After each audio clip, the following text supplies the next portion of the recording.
Telefarmacia, un espacio auspiciado por la Confederación Farmacéutica Argentina. Bueno, y hoy en Telefarmacia estamos ya en instantes conectados con la presidenta de la Confederación Farmacéutica Argentina para hablar de un tema muy importante, yo digo muy importante, y asimismo un tema muy delicado, porque desde la opinión publicada a veces se desinforma, ¿no? Y la primera aclaración que quiero hacer acá, por entrevistas anteriores que le hicimos a la presidenta de la Confederación Farmacéutica, PAMI tiene un precio absolutamente diferente al precio que tiene el resto de los medicamentos. Y de hecho, la titular del PAMI, Luana Volnovich, salió a aclarar cuando establecieron el precio de los medicamentos. Y agrego un dato más. Marco Labaña, el titular del INDEC, reconoció que hay aspectos que también se debe rever cuando se calcula la variante de variación de precios en los medicamentos. Hecha esta introducción, vamos a hablar, sí, con quien sabe del tema y tiene todos los datos y todas las estadísticas, que es Isabel Reynoso. Isabel, Gustavo Idoyaga te habla, ¿cómo te va? ¿Qué tal? Buenas tardes, ¿cómo estás? Bueno, Isabel, vamos al tema de inflación. Lo comenté acá en la introducción del programa, la variación de precios de los medicamentos. Sí, claramente vos dabas una buena introducción. En Argentina tenemos dos precios. Un precio que corresponde al 40% de las unidades dispensadas, que son para los adultos mayores, por eso tiene una incidencia también muy grande. Ahí, para que la gente sepa, los aumentos se dan el primer día de cada mes, pero ¿cómo se calcula el aumento de precio? Es cuando se publica por INDEC el valor de el IPS o el índice de costo de vida, es una base de un 3%, y si supera el 3% es la diferencia en un 80%. O sea, por lo general, como estamos teniendo las variables desde enero a la fecha, en todos los casos el aumento en el precio de los medicamentos para los jubilados que tienen PAMI va por debajo de la inflación. Sobre ese precio, que es 42% más barato, se le hace el descuento de cobertura. Bien. Por ejemplo, un antibiótico tiene el 50%, un medicamento crónico puede tener el 80% y muchos medicamentos tienen el 100%. Quizá el jubilado que tenga cobertura 100% no lo percibe, claro. Pero bueno, alguien lo paga, ¿sí? Alguien lo paga, hay un aporte importante de las farmacias, un aporte de los laboratorios para que ese precio sea más bajo. ¿Te puedo hacer una interrupción con una pregunta? Desde el gobierno, desde el presidente de la Nación, remarcan que han retomado con los medicamentos al 100% con el PAMI. Eso lo dice el gobierno. Y uno de afuera le tiene que preguntar a los que están del otro lado del mostrador, que son ustedes, ¿se incrementó la presencia de los medicamentos al 100% de PAMI en las farmacias? ¿Lo cual se puede verificar eso? Sí, el 10 de marzo del 2020 se introdujo un plan nuevo que se llama Vivir Mejor, con 170 monodrogas, que son medicamentos esenciales con cobertura 100%. Además de los que ya tenían, como insulinas, tiras reactivas y las resoluciones 337, que es resoluciones de discapacidad anteriores que ya tenían cobertura 100%. Pero para que el PAMI, ¿sí?, que en definitiva es una obra social del gobierno, pueda pagar los medicamentos más baratos, todas las farmacias hacemos un aporte en bonificación y los laboratorios hacen también un aporte y además compensan en esa diferencia de un 42% abajo, porque nadie puede creer que nosotros tengamos un 42% de margen. Claro. Entonces hay un esfuerzo muy importante del sector para que la obra social más grande de Latinoamérica le pueda dar los medicamentos al 100%. Bien. O sea, que hay un esfuerzo conjunto. Eso, discúlpame Isabel, eso venía con respecto a la cobertura del 100%. Pero en el medio vos introdujiste un concepto que el precio de PAMI está un 40% más abajo que el precio normal y habitual del mercado. Te hago una pregunta desde la simpleza, porque vos obviamente dominás cada droga y demás. Por ejemplo, una amoxicilina, para no dar marca, una amoxicilina que si está, voy yo al mostrador, puede salir 100 pesos. Y una amoxicilina que va un jubilado con el carnet de PAMI lo está pagando 60 pesos. ¿Ese es el ejemplo? Sí, en realidad es 60 el precio y sobre eso se le aplica el 50% de cobertura, Bien, por ejemplo, con lo cual paga 30. Bien, ¿sí? o sea que en el primer caso, volviendo al tema, de los 100 pesos, porque tengo el 50% de cobertura, pago 50 y en el caso de un jubilado con el carnet de PAMI, en vez de 60, porque tiene la mitad de cobertura, paga 30 pesos. Claro. Bien. Eso es porque es la franja etaria que más necesita medicamentos. Bien. Y como dijimos, bueno, Y a un precio más bajo. A un precio más bajo, y hay así, a algunos se les hace difícil porque claramente todos sabemos lo que son los valores de las jubilaciones. Digo esto porque no es fácil poder sostener en el tiempo que haya esa diferencia de precio. Alguien la paga y en este caso lo estamos poniendo los farmacéuticos y los laboratorios, esa diferencia, porque el medicamento vale lo que vale. Vos, Gustavo, varias veces me has hecho notas y sabes perfectamente que el precio en Argentina lo fijan los laboratorios y no las farmacias. Te pido un minutito, vamos a un pequeño corte que tenemos que hacer unos ajustes y retomamos. ¿Cómo no? Bueno, y retomamos con Isabel Reynoso, presidenta de la Confederación Farmacéutica Argentina, que nos estaba dando un resumen bastante claro de cómo son los precios de PAMI, respecto de los precios cuando uno va al mostrador, cómo es el esquema de descuentos en las farmacias. Y retomando con el tema de el acceso a los descuentos de las obras sociales y las prepagas. ¿Qué nos podés decir al respecto? La primera pregunta que te hice fue la del 100% de la obra social más grande de PAMI. Pero ¿cómo sigue con el resto de las obras sociales y las prepagas? Sí, claramente hay hoy una dificultad para las empresas de medicina prepaga.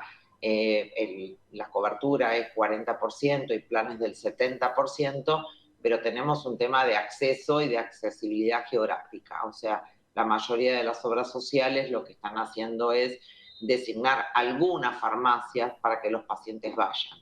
Eso es una variante que ya la Organización Mundial de la Salud establece, que es ir contra el acceso geográfico, porque al afiliado le cargas sobre lo que tiene que pagar del medicamento, independientemente de la cobertura, un gasto de traslado que hoy, como estamos en nuestro país, tiene un impacto.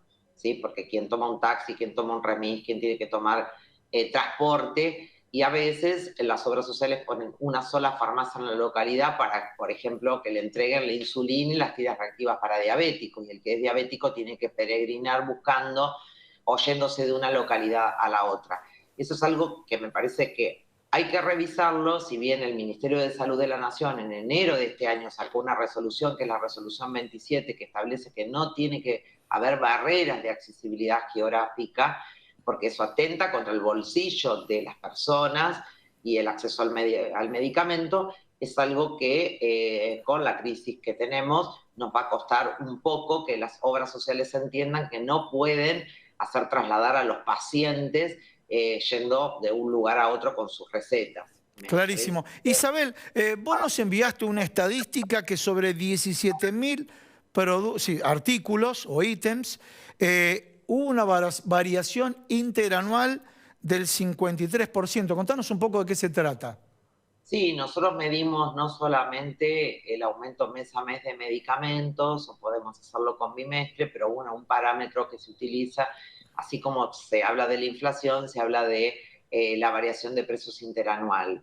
Es una medida que siempre medimos, y en este caso, tomando 17.000 medicamentos, te da 53,71 con respecto a 58 que hubo interanual de inflación. Esto va cambiando mes a mes porque, bueno, el impacto que tuvo estos meses la inflación hace que, digamos, eso cambie. Ahora, si nos centramos en los medicamentos de venta libre, está un poquito más arriba, 1 o 2 puntos más arriba, y si nos centramos en los 500 medicamentos más dispensados, estamos alrededor del 54% contra una inflación interanual del 58%. O sea que podemos decir claramente que en promedio los medicamentos van acompañando el ritmo de la inflación, o estamos algún puntito por abajo. Ahora bien, alguien me puede decir, pero el medicamento que yo tomo aumentó 60%. ¿Sí? Claro.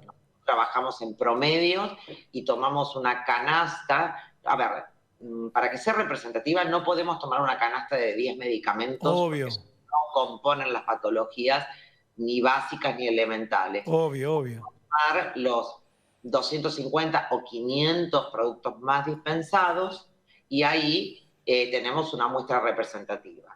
Y si tomamos, por ejemplo, todo el Vademecum, los 17.000 unidades, hay algunos productos que estaban discontinuados y cuando los laboratorios los vuelven o a importar o a fabricar, vienen con un precio capaz que atrasado un año. Entonces, claro. Son medicamentos, uno los ve y aumentan el 60 o el 70%, pero bueno, estuvieron un año sin,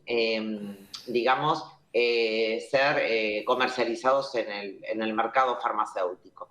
Eso es un poco cómo segmentamos. Nosotros segmentamos en medicamentos de venta libre, que son los que no llevan prescripción médica, que son para dolencias menores, como analgésicos, como antifebriles.